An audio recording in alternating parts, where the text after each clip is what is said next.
Hi, it's Kyle Chester Marsden from Fieldpiece Instruments. Today I would like to share some information with you regarding our SC680 electrical clamp meter.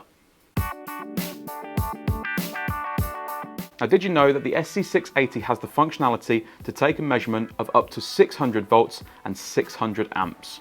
With this, it means you're not restricted in which systems you can take an accurate electrical measurement on, such as a three-phase system or an inverter-driven system, which may run higher than typical voltages and draw higher than typical amperages.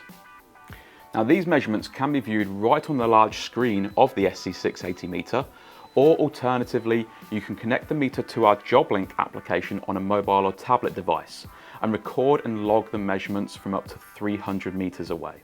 This means you can take your electrical measurements safely and more efficiently by not having to do open panel live testing or having to try and be in two places at once.